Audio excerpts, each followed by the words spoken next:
Y hablemos del informe que se ha emitido por parte de la Coordinadora Nacional para la Reducción de Desastres. En este han detallado los riesgos que se encuentran en la RN14, principalmente en Pastores Zacatepeques. Estos son los detalles que han entregado las autoridades.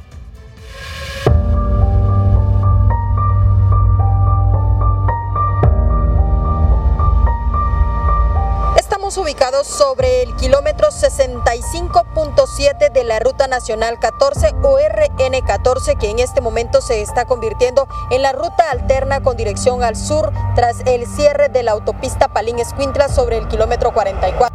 Sin embargo, la Conred ha alertado respecto a un socavón que podría estar formándose en este punto ante gigantescas grietas que han aparecido en la ruta. Estar parado sobre este punto representa sentir que el suelo literalmente se mueve cada vez que pasa un vehículo del transporte pesado, lo que alerta la magnitud de lo que puede estar ocurriendo bajo los pies de aquellos que día a día están recorriendo este punto. Se encuentra a la altura de Pastores Zacatepeques.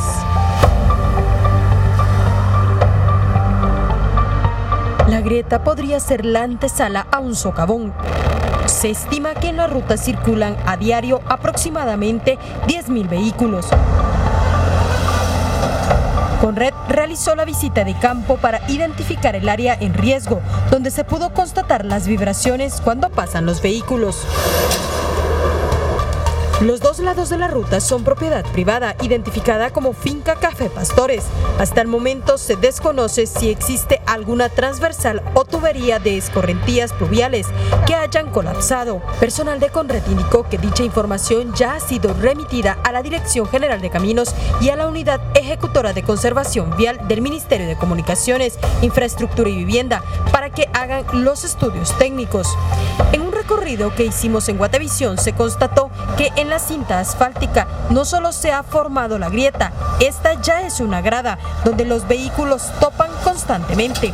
El tramo está a cargo de Covial y pese a solicitar una postura sobre las acciones que podrían ejecutar en la RN14, no se ha obtenido respuesta, mientras el problema se agudiza en el sector.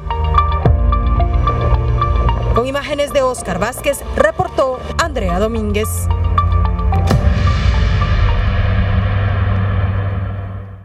Un socavamiento en este sector, la grieta y el temor constante que tienen los pobladores de que pueda ocurrir una tragedia de grandes magnitudes. Quiero dar la bienvenida a nuestros panelistas que hoy nos acompañan en Impacto Directo, a Stephanie González, abogada, a Germán Galindo, licenciado en Relaciones Internacionales, Roxana Sánchez, periodista y licenciada en Ciencias de la Comunicación, y María del Mar Leal, politóloga. Comienzo contigo, María del Mar, hablando acerca de esto que se está reportando en la RN14, que en un inicio era la alternativa para conectarse al sur por el hundimiento del kilómetro 44, pero ahora es otra de las rutas que también está en riesgo. Claro, yo creo que eso nos demuestra cómo muchas de las carreteras y todos los proyectos que se han hecho, como yo te decía en un programa anterior, ¿verdad? Se han hecho a partir de materiales de mala calidad, en tiempos que no son adecuados, así como decíamos que los baches se hacen cuando llueve. Entonces, creo que esto solo nos está demostrando años y años de corrupción en estos temas. Y creo que es muy importante terminar de resolver lo de la autopista Palín-Escuintla antes de que esto suceda, porque si no, prácticamente nos vamos a quedar sin otra ruta más que la ruta vieja Palín, que esa también ya está por colapsar. Entonces hay que resolver rápido esto. Roxana, y más allá de los riesgos de la ruta, que obviamente implica que el comercio se vea afectado, muchas de las comunidades, también hay poblados que están en riesgo. La tragedia de Papur, 2 niñas que perdieron la vida en esta situación. Ahora estamos hablando de otras comunidades cercanas que también están en un riesgo latente. Sí, y mira, aquí es clave la función que está haciendo el Congreso, ¿verdad? Le están pidiendo nuevamente que declare estado de calamidad, pero tenemos ahí a la oposición pensando más en sus intereses políticos que en realmente aprobar el estado de calamidad. A ellos no les importó que se mueran estas 2 niñas, que la gente esté en riesgo, porque para hacer un contrato ya sabemos 6 meses y no podemos esperar a que en 6 meses empiecen a arreglar la carretera.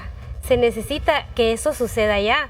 Entonces tal vez los señores diputados mañana piensan en los guatemaltecos y deciden darle una oportunidad a este gobierno, como las 6 oportunidades que le dieron al gobierno anterior de declarar estados de calamidad. Pero más allá, Roxana, de que sean los diputados, también con Red Prevención, esos lugares se conoce que están en riesgo y no se actuó de una forma en la cual se esperaba que lo hicieran. Tiene razón, porque hoy el reporte con Red era 39, o sea que este es el número 39, hay otros 38 más. Y sí, el gobierno también se durmió en sus laureles de haber ganado, pienso, porque en 6 meses no pudieron prevenir este tipo de cosas. La prevención, que es muy importante, tomando en consideración que ya se sabía que este invierno 2024 iba a ser sumamente grave para el territorio nacional. ¿Por qué? Y otra vez regreso con esa pregunta de siempre, Stephanie, ¿por qué la prevención nos cuesta tanto desde el hogar, pero ahora vemos desde las autoridades que no actúan con el tiempo necesario? Así es, mira, yo estoy muy de la mano de lo que decía mi compañera, y es que siempre vemos la corrupción en las carreteras de nuestro país, porque tenemos carreteras de mal estado que nunca han sido rehabilitadas de buena manera, nunca han sido construidas con buen material. ¿Y qué pasa en este caso, que es la ruta alterna que está en mal estado? Y la principal, ni siquiera hay avances. Entonces debemos de solucionar primero esto, y antes de que ocurra alguna tragedia peor, o evitar que pase por ahí el transporte pesado, ¿verdad? Y aquí hay que mencionar algo, Germán, que la RN14 y todo este sector ha tenido un crecimiento importante en cuanto a construcción de viviendas, de comercios, pero se ha olvidado a esos pequeños poblados. Tuvimos la tragedia del volcán, pero parece que están en el olvido. Pareciera que están en el olvido, y sí, a ver, hay dos partes aquí, enfocarnos también en la respuesta que se tiene ahora que se está ya dando estos temblores de tierra, ¿verdad? Pero yo diría que eso ni siquiera es un estudio válido de ver cómo está el suelo. Estoy seguro que donde no tiembla también puede haber algunos problemas, pero también enfocarnos en la parte preventiva. En el momento en el que hay un problema en la carretera de Palín-Escuintla, las autoridades inmediatamente tienen que pensar cuáles van a ser las vías alternas. ¿Por qué? Porque en ese momento te das cuenta que todo el transporte pesado, ¿en dónde va a empezar a pasar? En carreteras donde antes no pasaba. Esto era obvio que iba a pasar en algún momento. Una carretera que no está adecuada, menos en tiempos de lluvia, para este tipo de transporte, en el momento en el que se arruina una, van a usar la otra. Empezá a preparar, empezá a darle mantenimiento. Digo empezar porque tenemos un gobierno nuevo, cuando en teoría debería de hacerse desde años atrás. Pero era lógico que iba a empezar a pasar esto. No debe hacerse con una respuesta de aquí a 6 meses para empezar a ver, sino darle mantenimiento tanto a las áreas donde está temblando como a las áreas donde no, y que de seguro también van a haber problemas. Y es tan difícil tomar estas decisiones, María del Mar, como bien lo dice Germán, en torno a acciones preventivas, analizar los escenarios que tenemos. ¿Es tan difícil para los gobiernos de turno? Yo creo que no es ni debería de ser tan difícil. Más bien hay muchos procesos burocráticos dentro del aparato estatal que tienen que cumplirse para poder hacer esto, ¿verdad? Digamos así como el estado de excepción. No es solo que se diga que hay un estado de excepción y ya, sino que tienen que pasar por un proceso en el Congreso. Entonces, muchos de estos tiempos son muy largos, o hay muchos peros. Entonces eso es lo que termina por atrasar todo, ¿verdad? Y no poder tomar acciones inmediatas como ahora se necesitan. Roxana, se habla de evacuar a las familias en este estado de prevención. Esa es una de las opciones que va a tener, o las facultades que tendrá el gobierno, de poder trasladar a quienes se encuentran en riesgo. Pero sí, ¿pudiéramos hacerlo antes, invitando a la gente?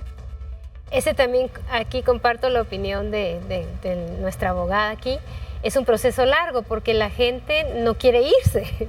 Hay personas que ese es su pedacito, ahí están sus cositas. Entonces también aquí con Red y las personas encargadas tienen que socializar bien el hecho de evacuarse. Porque incluso yo recuerdo cuando era lo del volcán, los hijos y la esposa se habían ido, pero el esposo estaba ahí cuidando. Y no sabíamos si el volcán iba a volver a lanzar gases, si iba a volver a tener una erupción. Entonces, realmente es complicado. También ahorita, recordemos, hay familias que están pidiendo que se les reinstale en algún lugar. Lo vimos con Santa Rosita en zona 16, ¿recuerdas? O sea, solo les fueron a decir, váyanse. Y esta gente tiene que buscar dónde vivir. Y son guatemaltecos que necesitan un lugar donde vivir. Y es correcto, deben evacuarlos inmediatamente, pero tiene que haber un proceso de socialización y buscar dónde va a estar esta gente. No es solo también de irla a sacar. Por supuesto. Y la RN14 que se ha convertido en un estacionamiento gigante porque el transporte pesado, los turistas, quienes van al Pacífico, obviamente están utilizando la única opción que se tiene en estos momentos, la más factible, y está generando serias complicaciones